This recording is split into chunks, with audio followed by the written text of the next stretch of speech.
Bonjour et bienvenue à l'émission On est en business. Ici Karine Nadeau de business.ca.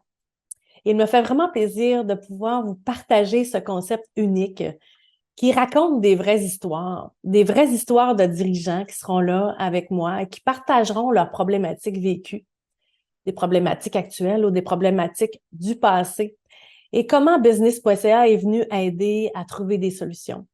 Alors, notre organisation, c'est vraiment de créer une communauté. Actuellement, c'est 400 consultants qui sont là pour soutenir les entreprises de tous les domaines, dans toutes les régions.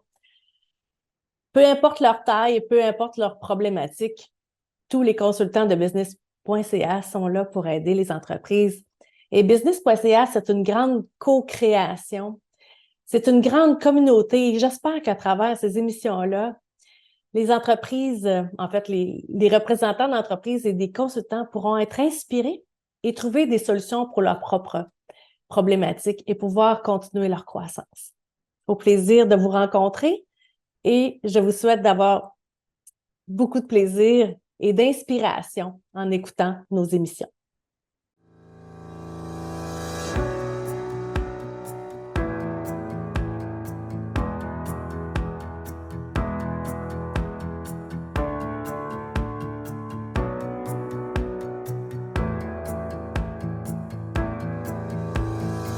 Très heureuse aujourd'hui d'être avec Marie-France Daigneault, directrice des ressources humaines au Grand Ballet.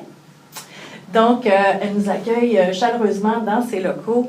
En fait, les Grands Ballets, c'est un client depuis quelques années. C'est vraiment le fun de travailler avec cette organisation-là. Plein de défis. Donc, on a toujours quelque chose de nouveau à se raconter et à voir l'évolution. Donc, Marie-France, ça fait combien de temps que tu es ici, toi, au Grand Ballet? Moi, j'entame ma 5e année. Oh, wow! Oui, j'arrive en 2019, avant le gros clash pandémie et tout. Je suis arrivée exactement en septembre 2019 au Grand Ballet. Alors, tu dois aimer ça parce que les gens en ressources humaines souvent changent de poste plus rapidement, mais si tu es là depuis 5 ans, c'est que ça doit te stimuler. Complètement. Oui, c'est très drivant. C'est un escalier roulant là, pour moi, vraiment, 5e saison avec eux. C'est un honneur, vraiment. Vraiment, hein? Oui. C'est tellement une belle organisation dont on est fiers, tous les Québécois, d'être représentés par des danseurs d'exception.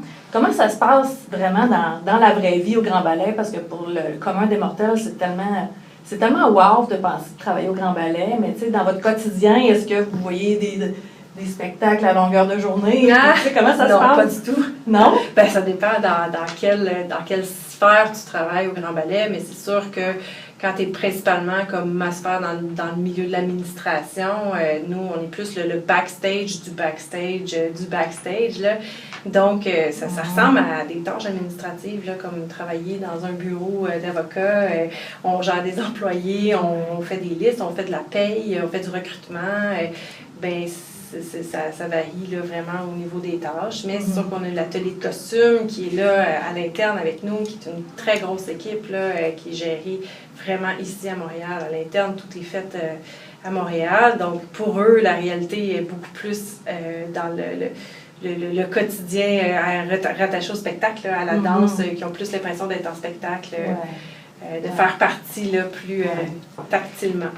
Et est-ce que c'est quand même spécifique à la culture? Oui. Tu sais, tu dis c'est comme n'importe quelle autre entreprise, mais il reste que c'est beaucoup plus émotif, là, j'imagine. Complètement. C'est plus, je sais pas, comme plus flyé comme environnement. Oui, il y a une grosse partie de l'humain où collaborer avec des danseurs, collaborer avec des chorégraphes, avec des concepteurs artistiques, c'est beaucoup plus émotif que la normalité là, des gens, complètement. Ouais, toi, tu colles à ça, parce que tu es une émotive aussi, puis tu es une artiste, là, comme je te connais. Ouais, alors, je pense que tu fites bien là-dedans. Alors maintenant, les Grands Ballets ont vécu certaines difficultés. Contrairement à d'autres entreprises qui, pendant la pandémie, ont connu une expansion extraordinaire, pour vous, ça a été un peu plus difficile. Hein? Plus de spectacles, plus de revenus. Non, on a été chanceux parce que nous, on a bénéficié vraiment des subventions salariales pour maintenir tous nos danseurs vraiment à l'emploi. Oh, wow. Donc, on a vraiment, et nos employés également, là, donc on a vraiment été chanceux de ce côté-là. Mais c'est vrai, effectivement, qu'on n'a pas eu de revenus en termes de vente de billets de spectacle parce qu'on sait, là, les salles de spectacle étaient fermées et ça a été très long avant qu'on réouvre les salles de spectacle. Et même à pleine capacité, parce que le gouvernement, il allait petit peu par petit peu, OK, 200 places, après ça, 300, 800. Donc, ça a été vraiment long avant qu'on ait la pleine capacité des salles. Donc, moi, je touche perpétuellement du bois en lien avec ces conditions-là qui ont été vraiment très difficiles. Stressante, difficile de même encore aujourd'hui de prévoir avec, on sait, l'indice du prix de consommation qui fait juste continuer d'augmenter. La consommation des gens change, donc les gens connaissent des conditions financières qui sont beaucoup plus difficiles. Donc, est-ce qu'on continue d'aller consommer des billets, pas des billets de spectacle, mais des spectacles en soi, la culture, comment qu'elle est consommée. Les gens achètent beaucoup moins leurs billets à l'avance, attendent plus à la dernière minute. Donc, c'est vraiment des gros challenges qu'on a à dealer, là, qu'on n'a pas connus du tout pré-pandémie. Ouais. Puis là, est-ce qu'au niveau des revenus, peut-être que tu ne sais pas, mais est-ce que ça ressemble à avant pandémie maintenant? Est-ce que vous avez bien rattrapé? Bien, ça dépend par production. Okay. Nous, on est vraiment, on analyse là, production après production après production dans le temps. Donc, te dire qu'on a vraiment rattrapé le avant, je ne pourrais pas m'avancer à confirmer ça du tout. Là. OK. Ouais. Parfait. Puis, bon, fait que pendant la pandémie, on a travaillé ensemble. Tu avais des enjeux que tu voulais qu'on te propose des solutions. Je vais te laisser un peu nous présenter qu'est-ce qui était le contexte, puis pour quelle raison que tu as appelé l'équipe de Business.ca à ce moment-là. Oui, bien nous, on a fait affaire avec vous, je crois, en 2021. 2020-2021, c'est un peu un tournant où la compagnie s'était engagée à mesurer le climat de travail dans plein de sphères différentes au sein de l'ensemble de l'organisation. Donc, que ce soit au sein du groupe des danseurs, au sein du groupe des employés, des cadres supérieurs. On voulait vraiment aller mesurer différents éléments là, du climat, pas juste le climat de travail, là, mais les conditions, les avantages, pour pouvoir mieux se recadrer, se situer, puis ancrer ça aussi à notre plan stratégique, surtout pour tout ce qui est volet RH. Donc, c'est pour ça qu'on a fait affaire avec Business.ca, parce que moi, honnêtement, je n'avais jamais conduit un exercice d'une aussi grande envergure. Puis on est aussi syndiqués, nous, donc on a des enjeux avec des groupes syndicaux, donc tu sais, d'aller dans ce genre d'exercice-là, moi personnellement, je n'étais pas super à l'aise de le mener, puis aussi par souci d'impartialité, souci de confidentialité de l'exercice, on ne voulait pas que ce soit juste la directrice RH qui ait sondé les gens pour assurer une confidentialité très solide par rapport à ça. On voulait que les gens se sentent à l'aise de participer à l'exercice. Donc, c'est pour ça qu'on a vraiment mandaté à l'externe avec la firme Evoluo que tu nous as si chèrement référé, avec laquelle on a travaillé tout le long de l'exercice, qui nous a accompagnés vraiment du début à la fin jusqu'à la présentation des résultats au conseil d'administration. Donc, ça a été vraiment un accompagnement de A à Z plus 1, 2, 3. Là. Ouais.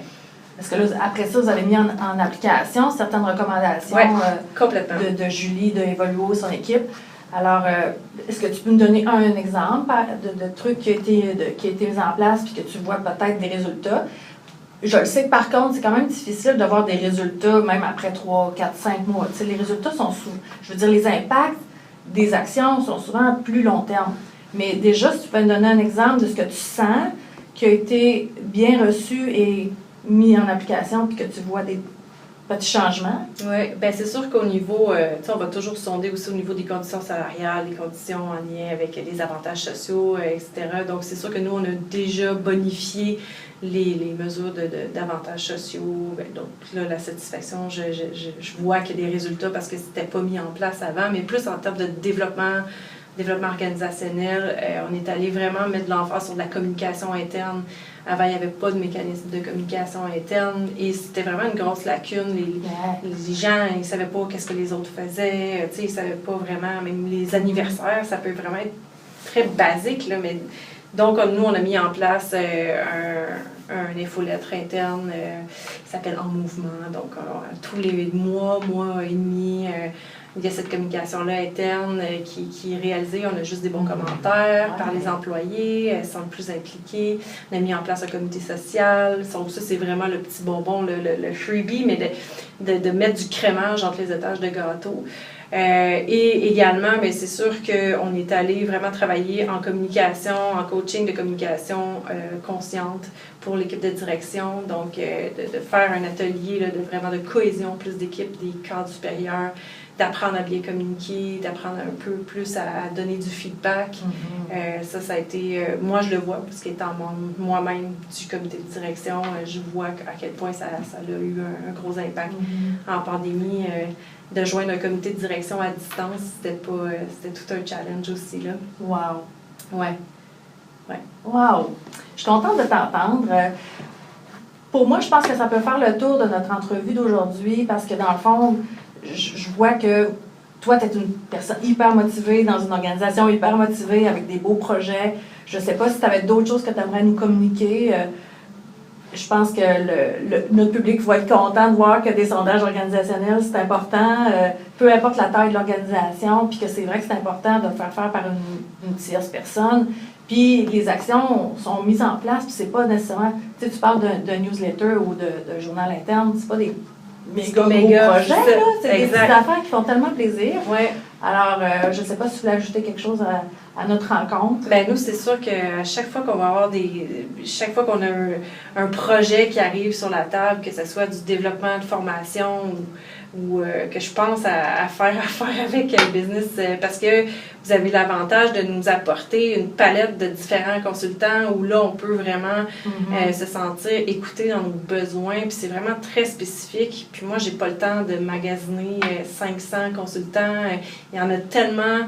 Il y en a beaucoup qui sont tous bons, chacun, où il y en a des moins bons, il faut le dire aussi. Oui. On peut tomber sur des mauvais numéros où on se dit « Oh mon Dieu, si j'avais su ». Mais c'est tout un avantage d'avoir ce service centralisé-là qui est pour les entreprises, puis pour des petites équipes comme la mienne, parce que oui, on parle d'un département RH, mais on serait surpris de savoir que finalement, on est 2 ressources et demie. Pour combien d'employés? Ça peut varier avec les techniciens de scène, là, mais ça tourne aux alentours là, de 150-200 employés. Puis par production, des fois, c'est plus gros que ça. Donc, de se mettre le nez dans chaque projet de développement, c'est très demandant là, pour des petites équipes RH. Fait, pour ça, c'est un soutien exceptionnel là, qu'on a avec business.ca. Merci, puis bravo à toi et au Grand Ballet pour investir en ressources humaines, en leur développement. Je sens que vous faites vraiment le beau tournant, puis en tout cas, je le feel. Merci. Merci beaucoup, Karine.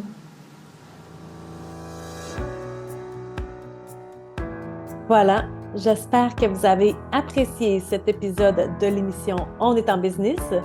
Alors, je tiens à souligner que chacune des solutions que l'on propose aux entreprises dans le cadre de notre émission ne pourrait pas nécessairement s'appliquer dans tous les contextes. Alors, je vous invite à communiquer avec nous si vous avez envie de jaser de ce que nous proposons ou de d'autres problématiques que vous vivez. Aussi, nous contacter si vous désirez faire partie de l'émission Être une entreprise vedette dans notre prochaine émission On est en business. Alors, pour tout autre commentaire ou idée, n'hésitez pas à communiquer avec nous. Je vous remercie beaucoup d'avoir pris du temps pour écouter cette émission. À très bientôt.